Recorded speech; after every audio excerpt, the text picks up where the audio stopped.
খাওয়া যায়? তেল নেই, মশলা নেই, খানিকটা সেদ্ধ, কিন্তু এই নিয়ে কোনো কথা বলবার সাহস নেই।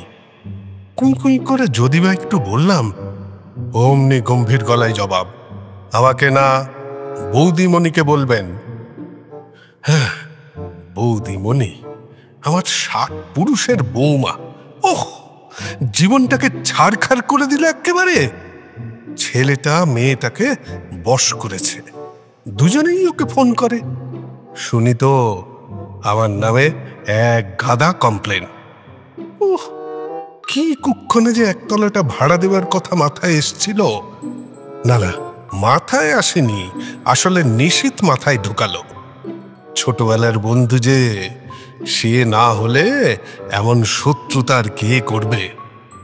বলল, শোন সন্তোষ, গিন্নি তো চলে গেলেন, ছেলে বিদেশ, মেয়ে ব্যাঙ্গালোরে, বয়স হয়েছে, এই বয়সে একা একা থাকাটা ঠিক নয়, অন্তত একতলাটা ভাড়া দে, বাড়িতে 2টো লোক থাকুক। আমি আপত্তি করেছিলাম, নির্ঝঞ্ঝাট মানুষ ভাই, কোত্থেকে কে এসে বসবে দেখছি তো চারপাশে, ভাড়াটে মানেই ঝামেলার একশেষ। তো সে বলে, আহা, একটু দেখে শুনে বুঝে নিয়ে রাখবি, কাকে রাখবি সে তো তোর হাতে। তখন আমার মাথাতেও ক্যারা দুলে উঠল, থাক একটা ফ্যামিলি, নিচে পর্যন্ত কলিং বেলের লাইন থাকবে, বিছানা থেকে বেল টিপলে যেন শুনতে পায়, মানে যদি কখনো তেমন দরকার বুঝি। বাড়ি ভাড়া নেবার জন্য গাদা গাদা লোক, পছন্দ হয় না, শেষে দালাল 2জনকে ধরে নিয়ে এলো। বরবউ, বরটি ইঞ্জিনিয়ার, ভালো মাইনে পায়, বউটি ট্রান্সলেটর না কি যেন, বাড়িতে বসেই কাজ করে, ছেলেপুলের ঝামেলা নেই। কথা বলে তো বেশ ভালোই লাগলো, নম্র ভদ্র, বেশ থাকো এ বাড়িতে। তা মিথ্যা বলবো না, গোড়ার দিকটা বেশ ভালোই ছিল।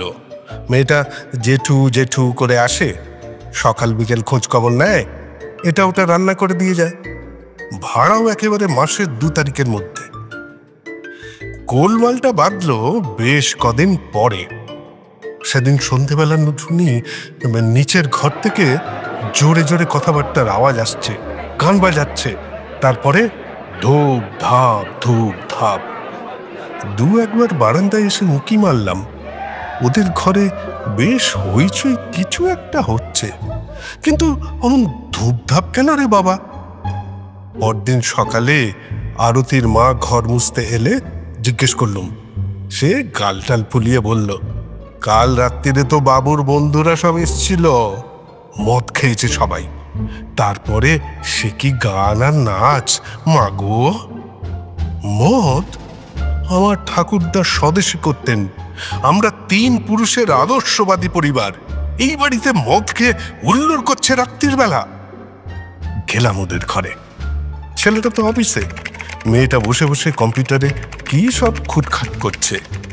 গিয়ে বলতেই কি মিষ্টি কথা, না জ্যাঠামশাই, দেখুন এমনি কজন বন্ধুবান্ধব।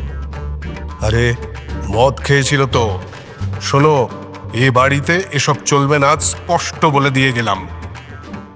সে শুনে কি হম্বিতম্বি, জ্যাঠার বয়সী একটা লোকের সামনে হাত নেড়ে নেড়ে, আমরা তো কাউকে ডিস্টার্ব করছি না, নিজেদের মতন একটু রিল্যাক্স করছি, মেয়ে মানুষ মদ খায় তারপর আবার তাই নিয়ে ওকালতি করে। এই বেঁধে গেল ঝগড়া, বেঁধে গেল মানে বাড়তেই থাকলো।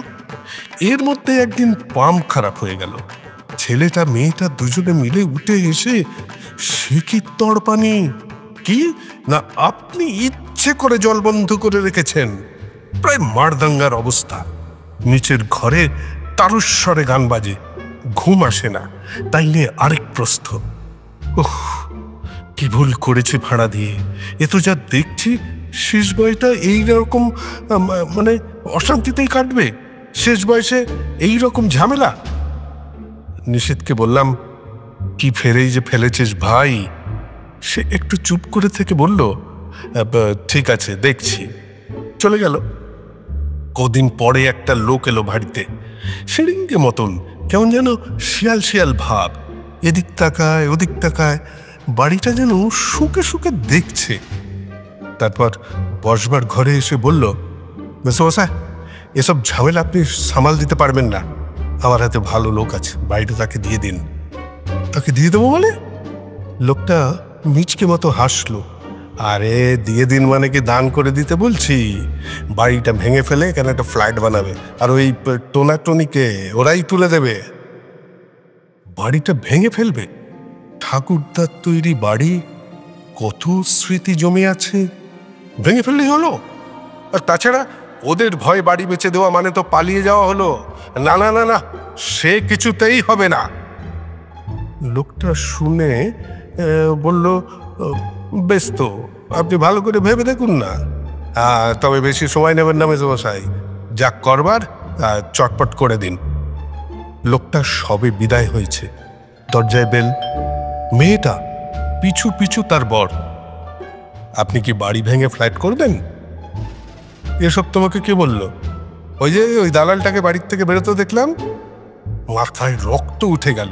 হ্যাঁ, যদি করি তোমাদের তো কিছু বলার নেই। ব্যাস, শুরু হয়ে গেল ঝগড়া।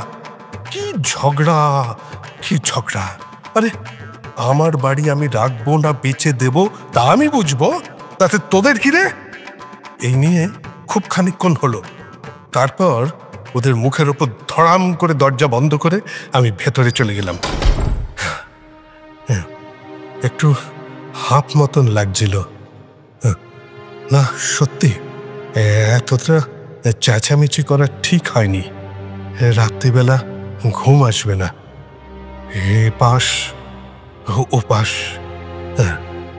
এ পাশ ও পাশ, খালি মেয়েটার মুখ মনে পড়ছে। ও তখন কথা বলছে, তার মধ্যে যখন দরজাটা ধড়াম করে বন্ধ করে দিলাম, তখন থেমে গিয়ে কিরকম একটা চোখে তাকিয়েছিল আমার দিকে, যেন বিশ্বাসই করতে পারছে না। না, শরীরটা কেমন আনচান করছে। তাই তো কেমন একটা যেন একতলার বেলটা বাজাবো। কখনো না, কখনো না। ওদের সঙ্গে কোনো সম্পর্ক নেই আমার। বরং মেয়েকে ফোন করলাম।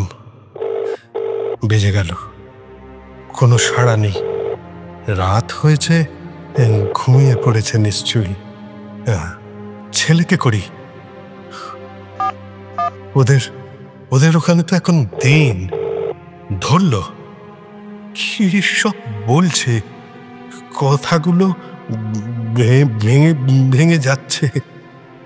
চারপাশটা ধোঁয়ায় ভরে গেল।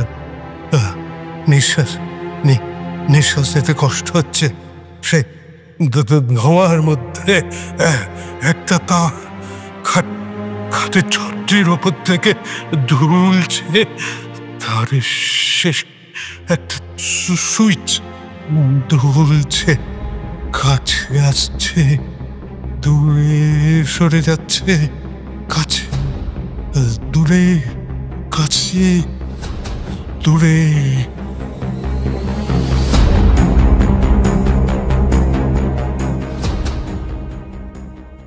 আমি কোথায়?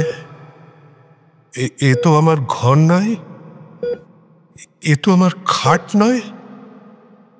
মুখের ওপর ঝুঁকে পড়ছে কার মুখ? কপালের ওপর চুল এসে পড়েছে। ঠোঁটটা থরথর করে কাঁপছে। জ্যাঠামশাই, এখন কেমন লাগছে? ফিসফিস করে। আর গলাটা, মানে গলার আওয়াজটা একটু যেন ভাঙা। আর কি কাণ্ড! হঠাৎ করে আমার কপালের ওপর এক ফোঁটা জল এসে পড়ল। মুখটা কাঁদছে।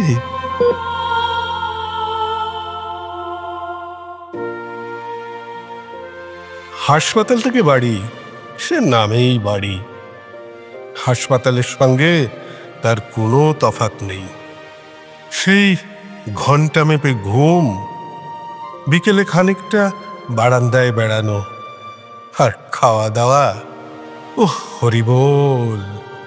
কিন্তু কি করব, আয়াকে বললেই দিদিমণিকে দেখিয়ে দেয়, আর দিদিমণিকে বললে, প্রথম দিকে বলেছি দু একবার, এখন আর সাহস পাই না। বাপ রে বাপ, কি যে ঝগড়ুটে মেয়েটা।